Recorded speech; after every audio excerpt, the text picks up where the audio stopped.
أستغفر الله العظيم الذي لا إله إلا أستغفر الله العظيم الذي لا إله إلا هو الحي القيوم. بسم الله الرحمن الرحيم. إلى حضرة النبي المصطفى رسول الله صلى الله عليه وسلم شؤون لله لهم الفاتحة. أعوذ بالله من الشيطان الرجيم. بسم الله الرحمن الرحيم. الحمد لله رب العالمين الرحمن الرحيم مالك يوم الدين. إياك نعبد وإياك نستعين. اهدنا الصراط المستقيم صراط الذين أنعمت عليهم غير المغضوب عليهم ولا الضالين آمين. بسم الله الرحمن الرحيم. الحمد لله رب العالمين والصلاة والسلام على أبي القاسم الأمين وعلى آله وصحبه أجمعين. قال رب اشرح لي صدري ويسر لي أمري واحلل عقدة من لساني يفقه قولي. سبحانك لا علم لنا إلا ما علمتنا إنك أنت العليم الحكيم. ولا حول ولا قوة إلا بالله العلي العظيم. اللهم صل وسلم وبارك على سيدنا محمد الفاتح لما أغلق والخاتم لما سبق ناصر الحق بالحق والهادي إلى صراطك المستقيم صلى الله عليه وعلى آله وصحبه حق قدره ومقداره العظيم. أعوذ بالله من الشيطان الرجيم. بسم الله الرحمن الرحيم. بسم الله الرب العظيم والرسول الكريم والملائكة المقربين. الصلاة والسلام عليك يا سيدي يا رسول الله.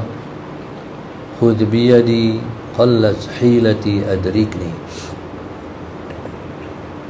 لا إله إلا الله وحده لا شريك له. له الملك وله الحمد وهو على كل شيء قدير. Alhamdulillah, pada pagi ini telah bersama-sama kita memanjatkan rasa syukur pada Allah Subhanahu wa taala yang telah mengizinkan kita untuk bersama pada pagi ini dalam kuliah khas di bawah tajuk kemunculan Dajjal di akhir zaman. Anjuran dan tajaan Grup Infak Masjid Darsa 19. Kita doakan insya-Allah Allah mudahkan semua urusan para penaja kita di dunia dan juga di akhirat. Dimakbulkan semua hajat-hajat mereka.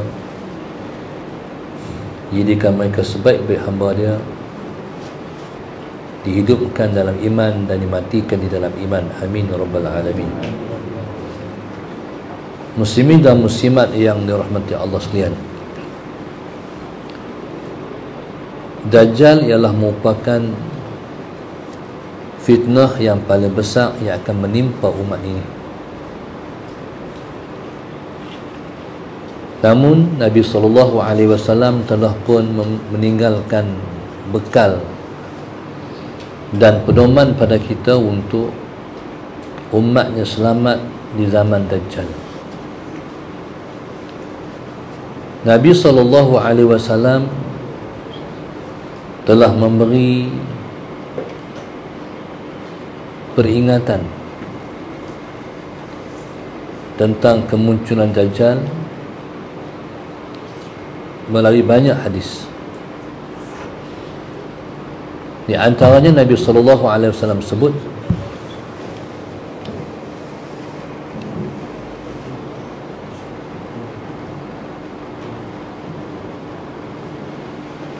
Di antaranya Nabi kita sallallahu alaihi wasallam sebut dalam hadisnya, ma ba'atsallahu nabiyyan illa hadzara ummatahum dajjal.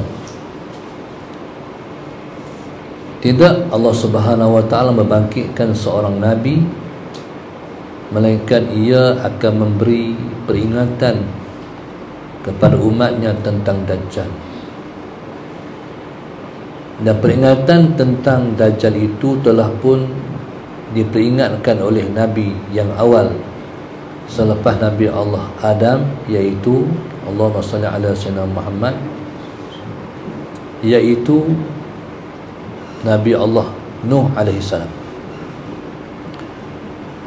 Nabi Allah Nuh telah pun memperingatkan umatnya tentang Dajjal. Maka begitulah Rasul-Rasul, Nabi-Nabi yang datang selepas daripada itu terus memperingatkan umatnya tentang fitnah dan bahaya Dajjal. Sesungguhnya Allahumma salli ala sayyidina Muhammad, bahaya Dajjal itu ialah terhadap orang-orang yang beriman. Orang kafir tak ada isu dan masalah. Bahkan mereka nunggu-nunggu pula kemunculan dan keluarnya Dajjal. Fitnah yang dimaksudkan di dalam hadis tentang fitnah Dajjal ialah cubaan Dajjal untuk menggugah dan juga memusnahkan iman yang berada di dalam diri orang-orang yang beriman. Itu maknanya fitnah.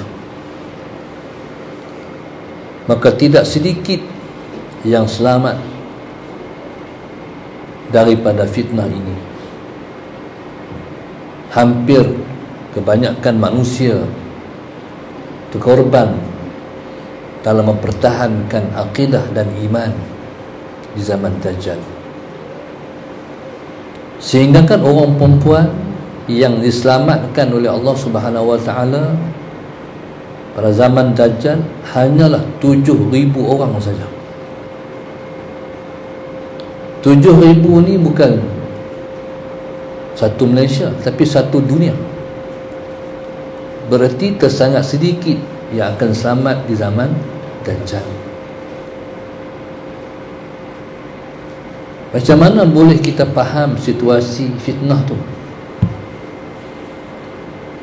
Sekarang dunia pun sedang menuju kepada ujian. Bila mana kita digembar-gemburkan dengan situasi kekurangan makanan, begitu juga kemungkinan hari-hari depan akan berlaku fenomena-fenomena alam, sebagai contoh kemarau. Cukup kalau kita katakan, kalau kita tidak ada air bersih, kita ketidakcukupan air bersih pun sudah menjadi satu masalah. Jadi bayangkanlah kalau zaman itu ialah zaman kemarau, hujan tak turun,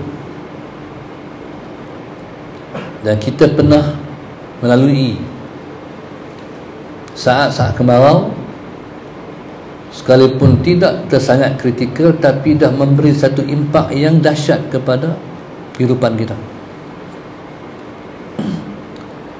Sebagai contoh, pernah berlaku kemarau sehingga kering empangan berih. Allahumma salli ala sayyidina Muhammad. Begitu juga beberapa empangan lain di Malaysia.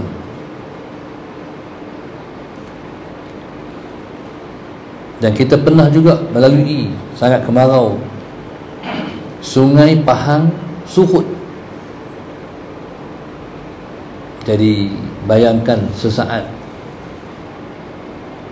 kita menghadapi situasi yang macam tu.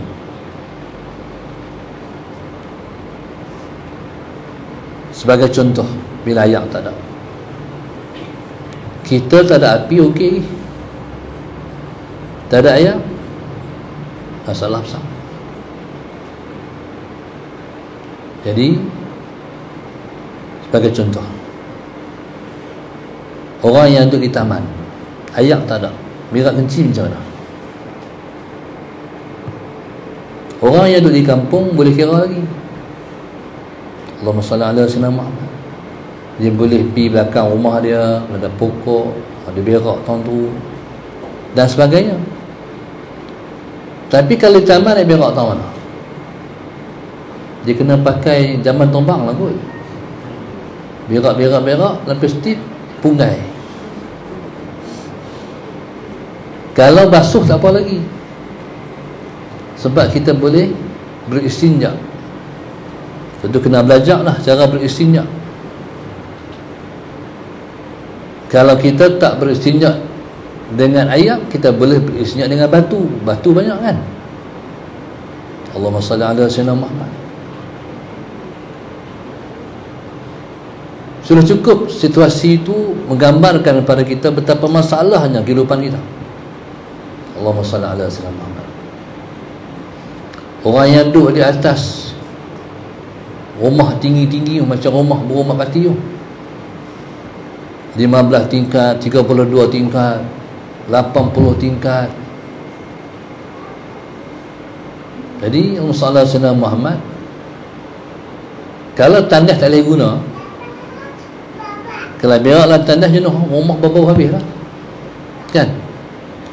Allahumma salli ala sayyidina, itu pun sudah menjadi masalah. Tu kan terfikir tu nak buat zaman tombang, berak-berak di atas palin, jatuh atas apa nasib lah.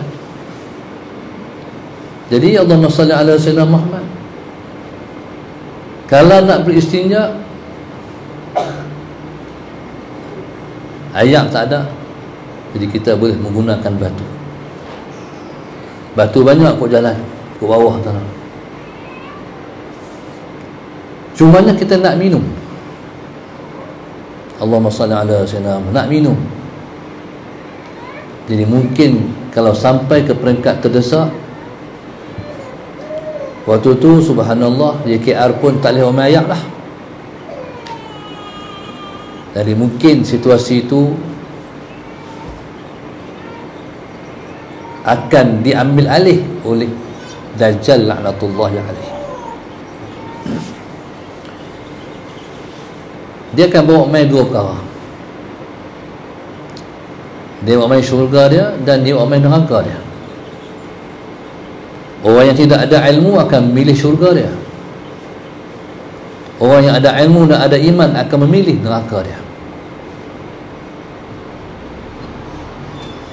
Memilih nerakanya ialah satu ujian. Memilih syurganya ialah neraka Tuhan. Sebab tak boleh ambil pemberian-pemberian dia. Dia bagi apa semua tak boleh ambil. Kalau kita ambil, tukarannya ialah keluar daripada Islam. Hang boleh nak ambil barangku, tapi hang kena keluar Islam. Na'udzubillah min dzalik. Jadi maknanya mengambil syurganya berarti neraka Tuhan. Siapa yang boleh nak mempertahankan iman tu? Orang sembahyang, orang mengaji, orang masjid, orang surau, insya-Allah. Insya-Allah mungkin, insya-Allah. Tapi hak tak sembahyang tu, halikan dunia aja tu. Jadi Allahumma salli ala sayyidina Muhammad, tentulah mereka dengan mudah akan memilih syurga dia. Yang penting kami dapat makan. Ya, tapi yang penting kami boleh minum. Pedulikan agama. Itu katakan dahsyat zaman tu. Maka sebab itu setiap ayah yang nak menyelamatkan iman keluarga, nak tahan daripada keluarga keluar pergi cari Dajjal, dia kena ikat anak-anak isteri di tiang-tiang rumah. Maksudnya kalau biar semua akan pergi kepada Dajjal, laknatullahi alaihi. Ya subhanallah, Allahumma salli ala sayyidina Muhammad. Itulah Dajjal laknatullahi alaihi. Dajjal ni dia seorang manusia. Mungkin dulu dibayangkan kepada kita dia makhluk yang tinggi, besar. Kalau masuk dalam laut mungkin sangat betih ya. Sebenarnya Allahumma salli ala sayyidina Muhammad, dia ialah manusia biasa macam kita. Nama yang terkenal kalau kita mengikut hadis namanya ialah Ibnu Sayyad. Namanya Ibnu Sayyad. Di zaman Nabi SAW, Dajjal ni dah pun ada. Bahkan Dajjal terlebih dulu wujud daripada wujud kita semua. Dia hidup di zaman yang terdahulu. Allahumma salli ala sayyidina Muhammad. Dan dia ialah seseorang yang diizinkan oleh Allah Subhanahu wa taala untuk berumur panjang. Dia merentasi masa, merentasi zaman demi zaman. Orang dah mati habis, dia hidup ni. Dan dia muncul di setiap zaman sebagai seseorang yang membawa kepada kemajuan ke pembangunan ke di zaman-zaman yang terdahulu. Allahumma salli ala sayyidina Muhammad. Sebagai contoh, fitnah yang dah berlaku kepada kaum Nabi Allah Musa, itulah bayangan yang akan berlaku di zaman kita juga. Nabi Allah Musa bersama dengan kaum dia, tiba-tiba Allah Subhanahu wa taala panggil Nabi Allah Musa untuk pertemuan di antara Allah dan Nabi Allah Musa. Maka Nabi Allah Musa alaihissalam telah pun dijemput oleh Allah untuk pertemuan di Tursina. Maka Nabi Allah Musa terpaksa meninggalkan kaum dia kepada Nabi Allah Harun. Maka pilih Nabi Allah Musa ke Tursina, jumpa dengan Tuhan, menerima wahyu selama 40 hari 40 malam, meninggalkan Nabi Allah Harun mengurus kaum dia. Waktu itulah seorang yang bernama Musa Samiri. Musa Samiri ini telah menimbulkan fitnah yang besar pada kaum Bani Israel. Dia telah membentuk seekor lembu, anak lembu. Dia buat seekor anak lembu daripada tanah liat, dan dia berjaya menghidupkan anak lembu tu. Macam mana dia buat menghidupkan anak lembu tu? Iaitu dengan dia tengok sebab berpandukan kelebihan yang ada pada dia. Musa Samiri ni dia dibela oleh Jibril. Musa ibnu Imran dibela oleh Fir'aun. Yang dibela oleh Fir'aun jadi Rasul. Yang dibela oleh Jibril menjadi Dajjal. Musa Samiri ni dia tengok Jibril bila mai, dan bila Jibril balik, Jibril dia kalau dia pijak rumput yang mati hidup. Maka dari situlah Dia menjalankan agenda dia. Dia ambil rumput hak kering tadi yang dipijak oleh Jibril, hidup. Rumput tu dia buh dalam badan lembu tu, maka lembu tu hidup. Allahumma salli ala sayyidina. Akhirnya subhanallah, Bani Israel yang asal-asal beriman pada Allah jadi kufur, menyembah lembu. Bayangkan, itulah akan berlaku pada umat Muhammad ni. Yang beriman, yang Islam, yang sembahyang, yang berpuasa, yang menyembah Allah yang besar, dengan fitnah Dajjal akan menukar keimanan kepada kekufuran. Na'udzubillahi min dzalik. Itu akan berlaku. Ketika itulah saat Nabi Allah Musa balik, terkejut, dah berubah kaum dia, berpecah dua, satu beriman, satu kafir. Satu kumpulan beriman, satu kumpulan kafir. Jadi itulah fitnah yang telah wujud di zaman Nabi Allah Musa. Itulah Dajjal di zaman Nabi Allah Musa. Kemudian begitulah daripada zaman ke zaman. Dia masih hidup di zaman Nabi yang lain, dia jadi hani pula. Orang yang baru hidup di zaman tu terpedaya dengan dia. Jadi begitulah pada zaman Nabi kita sallallahu alaihi wasallam, dia dirupakan dengan namanya Ibnu Sayyad. Ketika itu subhanallah, ketika berjumpa Nabi Allah, ketika Rasulullah sallallahu alaihi wasallam berjumpa dengan Ibnu Sayyad bersama-sama dengan Sayyidina Umar. Allahumma salli ala Sayyidina Muhammad. Bila Sayyidina Umar tahu kata tu Dajjal, dia nak pancung, nak bunuh Dajjal. Tapi Nabi kata, mastata'ta, kamu takkan mampu bunuh dia. Akhirnya subhanallah, masalah Sayyidina Muhammad cerita tu berhenti sekat tu.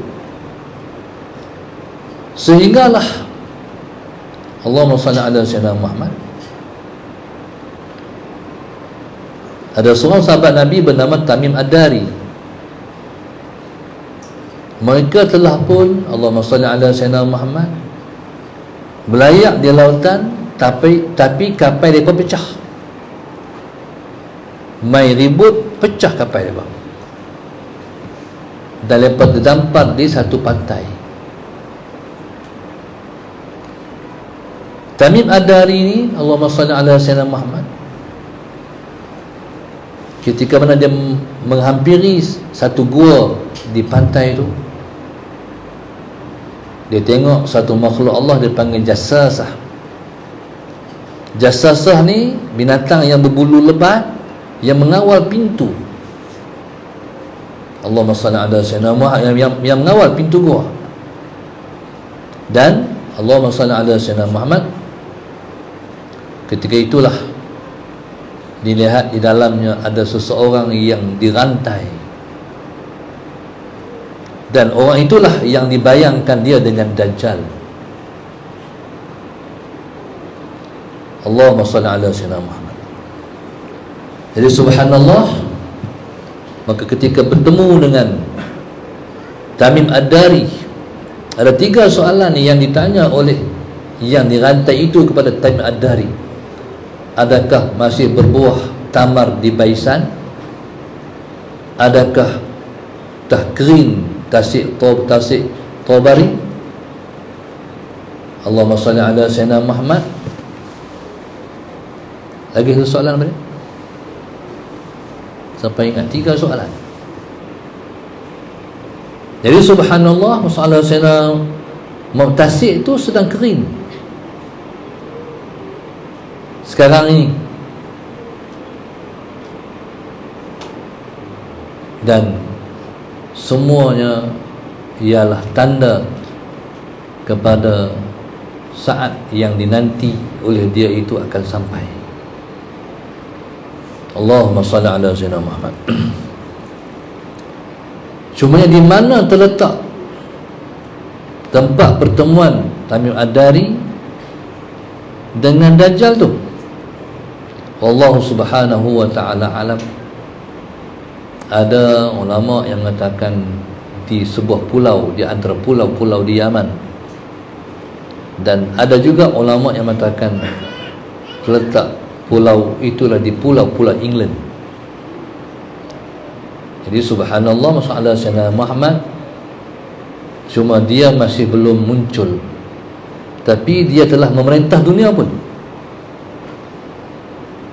melalui proksi-proksi dia. Illuminati, kelab-kelab Rothschild, salah Sayyidina Muhammad dan sebagainya. Nak naik seseorang presiden Amerika, mesti mendapat lobi Yahudi, mesti mendapat sokongan daripada bangsa Yahudi. Dan bangsa Yahudi ini, masalah Sayyidina Muhammad, lebih khusus Yahudi Zionis ataupun lebih khusus Illuminati, mereka lah proksi-proksi Dajjal memerintah dunia ni. Sehingga kan kalau kita tengok bangunan yang hebat-hebat dalam dunia ni, kalau orang terbang ke atas, dia akan tengok lambang-lambang Illuminati di bawah sana. Bahkan dia pun telah menghantar mesej kewujudannya melalui duit $1 Amerika. Bila mana kita tengok tulisan di piramid yang separa siap itu, terjemahannya adalah New World Order, arahan dunia baru. Dan piramid itu separa siap dan ada gambar mata satu, salah Sayyidina Muhammad. Jadi yang faham, faham, yang tak faham, tak faham lah. Jadi sebenarnya bila kata New World Order, arahan dunia baru itu, itulah yang disebut dengan polis dunia Amerika yang jadi pusat pemerintahan Dajjal sedunia. Cumanya sedang berlaku pergerakan perpindahan pusat pemerintahan daripada Amerika ke Israel.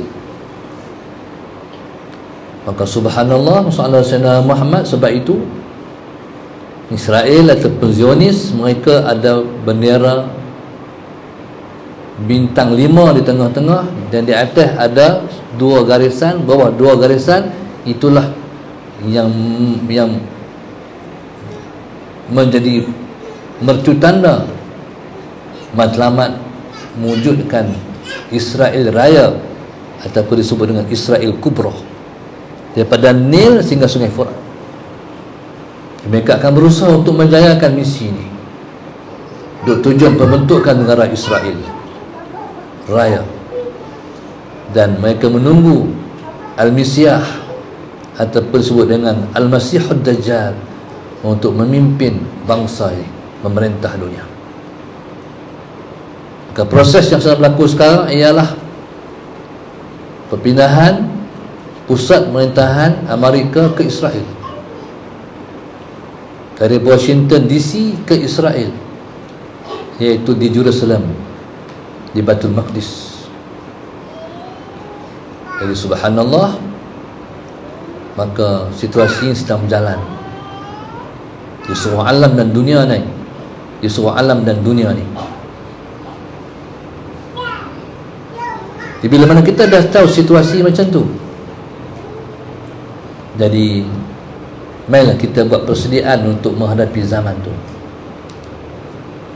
Apa yang Nabi kita suruh buat? Nabi suruh kita menghafaz 10 ayat yang pertama daripada suratul Kahfi. Balik mengapai dah, balik baca dah. Mana-mana orang yang menghafal 10 ayat daripada 10 ayat yang pertama daripada suratul Kahfi, insya-Allah dia akan selamat di zaman Dajjal, insya-Allah. Ataupun membaca 10 ayat yang terakhir daripada suratul Kahfi. Dan kita mesti mengagendakan dalam keluarga kita setiap minggu mesti baca suratul Kahfi. Kalau tak boleh baca semua, buat giliran, buat turn. Minggu ni ayah baca, minggu depan mak baca, Minggu hak lepas tu anak hak sulung baca, minggu hak keempat tu anak hak bongsu baca. Mesti kena baca dalam keluarga kita untuk menyelamatkan keluarga daripada fitnah Dajjal laknatullah alaih. Kalau ayah tak baca, anak tak baca, mak baca, konsisten dia mak mengaji ni baca. Allahumma salli ala sayyidina Muhammad, untuk menyelamatkan kita semua di zaman Dajjal. Dajjal ni dia main macam mana? Dia siapa? Mudah kita faham, Dajjal ni orang putih. Dajjal ni orang putih ya? Betul ke tak? Jangan pegang ni. Tunggu lemah baru ya ataupun tidak. Jangan pegang ni. Saya lah kata Dajjal ni orang putih lah. Dan dia ni Allahumma salli ala sayyidina Muhammad, dia tak main terus mata satu. Dia tak terus main mata satu. Kalau dia main mata satu, orang tak ikut lah. Mungkin Dajjal ni orang main mata satu nah, tak cantik, tak lawa, tak handsome, tak lari habis. Macam mana kalau dia main dia seseorang yang handsome? Rasulullah Muhammad. Kalau tengok daripada hadis, Dajjal ni mata dia timbul sebelah. Mata dia timbul sebelah. Hak sebelah ni timbul, hak sebelah lagi tu mamsuh, kosong, tak ada mata. Hak ni hak mata hak timbul ni, hak mata sebelah ada tu timbul, mata timbul. Kalau mata timbul sudah banyak Ultraman. Salah. Tapi Ultraman timbul mata dua-dua. Ni mata satu yang timbul. Mungkin Ultraman tu bayangan Dajjal juga ke? Sebab dia dikatakan penyelamat dunia, kan? Maka itulah Dajjal dibayangkan penyelamat pada dunia. Tu yang Yahudi menunggu-nunggu ke aliran dia sebab dia penyelamat kepada dunia. Allahumma salli ala sayyidina Muhammad. Jadi disebutlah hadis, mata timbul itu seperti buah inab. Buah inab ni buah anggur. Jadi kita tak tahu sebenar macam Nabi menyebut begitu, tapi hakikat sebenar kita tak tahu macam mana. Allahumma salli ala sayyidina Muhammad. Tuan pernah tak tengok gambar Moshe Dayan? Ni orang tua ni, pemimpin Yahudi dulu, yang pakai apa, pakai macam lanu tu, buah hitam tu kan.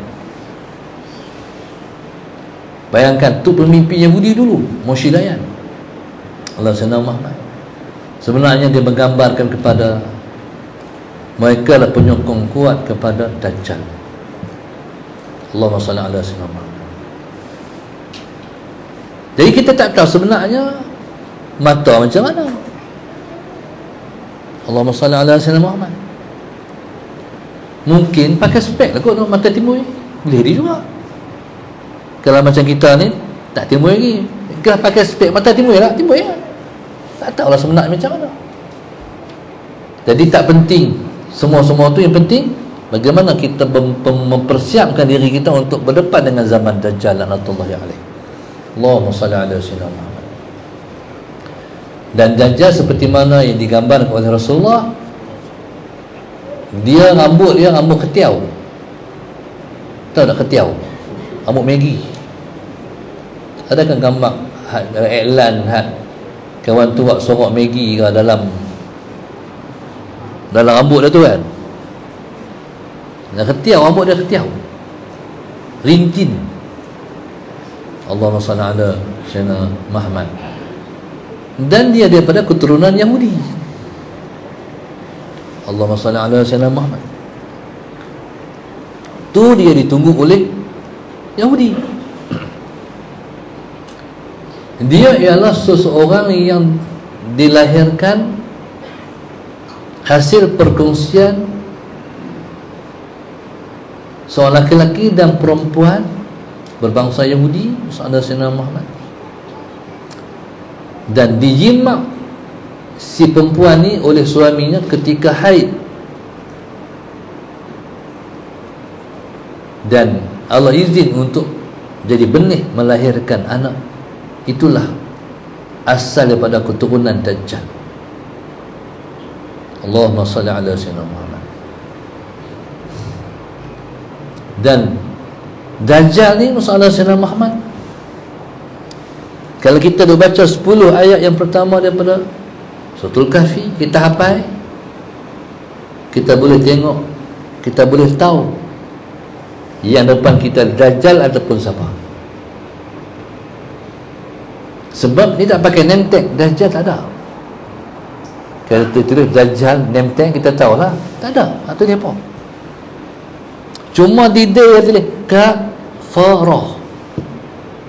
Apa kafarah? Kufrun. Siapa boleh tengok tu? Orang yang baca 10 ayat yang pertama daripada Suratul Kahfi, InsyaAllah akan dapat melihat tulisan di dia kafir, kafara, kufur. Nah, tak semayang tak ada, tak semayang, tak puasa, orang pun tak tutup lawan Tuhan, tak dapat tengok tulisan yang termaktub di dia. Tapi sekalipun kita dapat melihat tulisan di dia, tapi perjuangan kita pada waktu itu sangat hebat untuk mempertahankan akidah kita, untuk menolak kebatilan dia, untuk menangkan Islam dan agama Allah Subhanahu wa taala. Dan Dajjal tidak ada satu tempat yang dia tak menjejak kaki. Semua dia sampai. Dan pengaruh dia sangat besar. Sangat besar. Orang ikut dia sangat banyak. Dan dialah yang memiliki pengaruh yang paling besar dalam alam ni. Pengikut dia banyak. Dan pengikut dia, Allahumma salli ala sayyidina Muhammad, mereka yang pengikut tenteranya yang besar akan keluar daripada Asfahan. Asfahan. Di mana duduk di Asfahan? Nak carilah mana duduk Asfahan. Dari situlah keluar tenteranya yang paling ramai sekali. Allahumma salli ala sayyidina Muhammad. Dan subhanallah, dan ketika itu akan berlakulah pertemuan dahsyat di antara al-haq wal batil.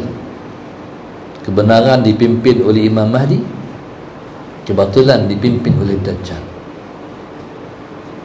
Imam Mahdi sendiri bertahan nak menang dengan Dajjal, satu yang sangat sukar.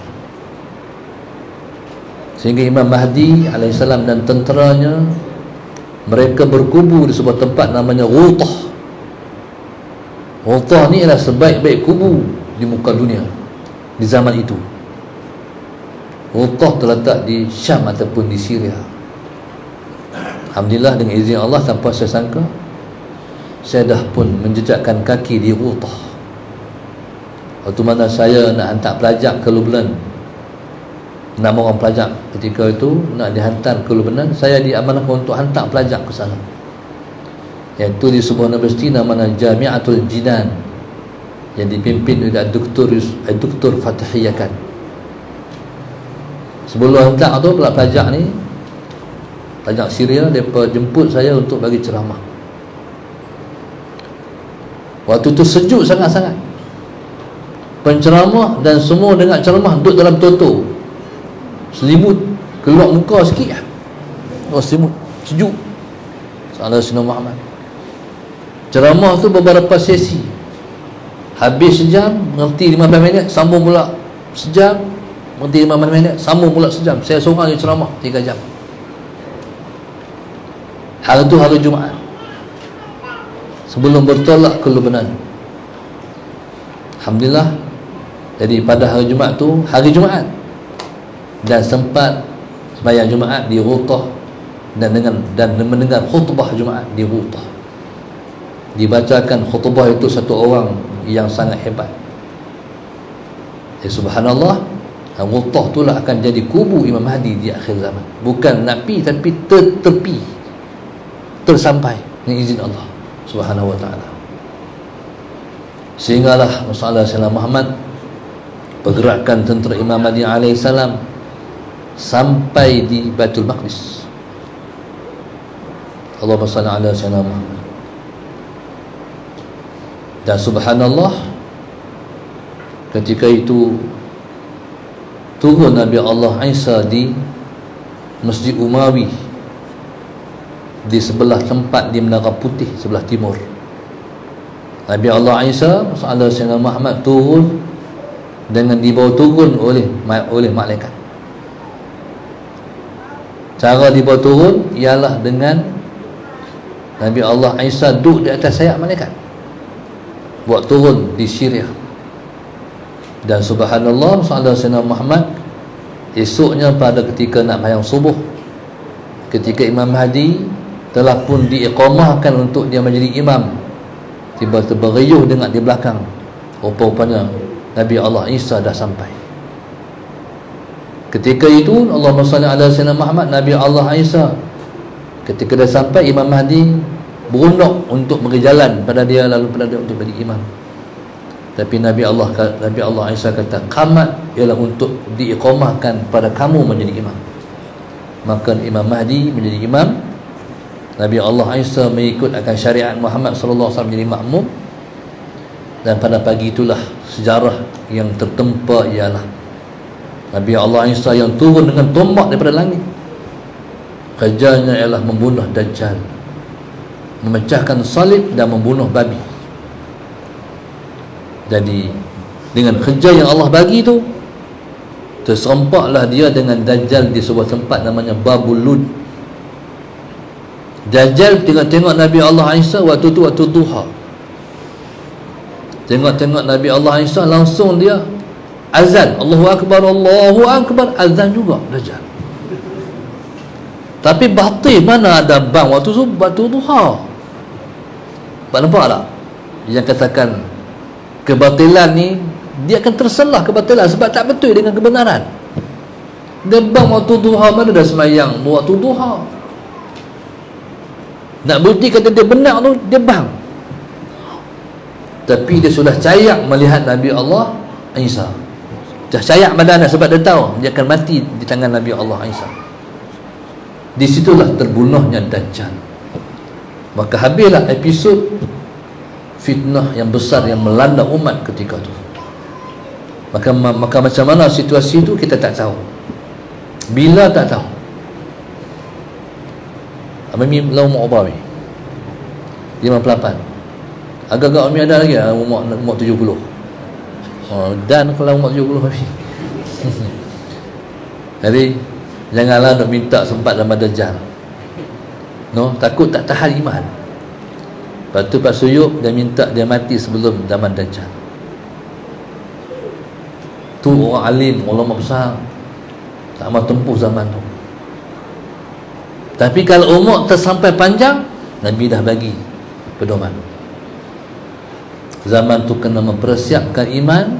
Allahumma salli ala Sayyidina Muhammad, kena bersedia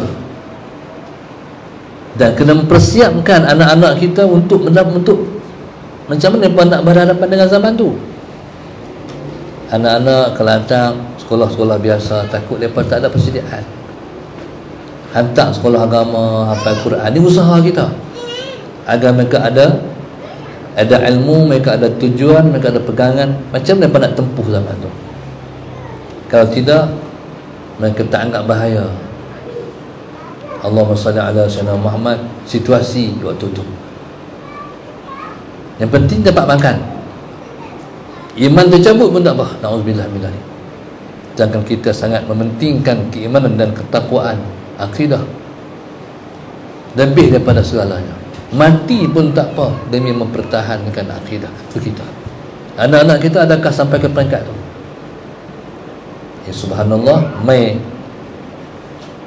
Covid pun terbang habis ha. Soalan macam mana kalau lemai raja Covid, lebih pada tu lagi macam mana? Allahumma salli ala orang kita nak bersalin tak mayang lah. Nak bersalin tak mayang dah. Macam mana dia nak apa? Zaman hadapan lagi tu. Zaman lalu susah pun tak pergi masjid lah. Allahumma salli ala sayyidina Muhammad. Ni jenuh nak karau balik, main balik, nak ajak balik main masjid ni. Hanya Tuhan yang Maha mengetahui. Jadi insya-Allah maka hafal 10 ayat yang pertama daripada 10 ayat yang pertama daripada suratul Kahfi. Lepas tu baca ketika nak bagi salam sembahyang, Allahumma inni a'udzubika minal mahya wal mamat wa min fitnatil al-masihid dajjal. Ya Allah, selamatkan aku daripada fitnah hidup dan mati, dan selamatkan aku daripada fitnah dajjal. Nabi dah ajak lah. Nak bagi salam, doa tu jangan tinggal kita baca. Dan Nabi tahu bahawasanya umatnya akan berdepan dengan hujan yang sangat getir, tapi Nabi meninggalkan amalan untuk dibaca di amal kita untuk kita selamat zaman itu insya-Allah. Wallahu subhanahu wa ta'ala alam. Kita doakan insya-Allah para pelajar kita dan kita semua sentiasa selamat di zaman itu, dijauhkan daripada fitnah yang dahsyat tu, dan diangkat kita semua untuk menjadi pembela kebenaran yang akan menghancurkan kebatilan insya-Allah. Amin ya rabbal alamin. Rabbana zalamna anfusana wa illam taghfir lana wa tarhamna lanakunanna minal khasirin. Rabbana atina fid dunya hasanah wa fil akhirati hasanah wa qina adzabannar wa qina adzabannar wa qina adzabannar. Wa sallallahu alaihi wasallam. Alhamdulillahirabbil alamin. Subhanakallahumma wa bihamdika astaghfiruka wa atubu ilaik. Tawassul bil haqq wa tawassul bis sabr.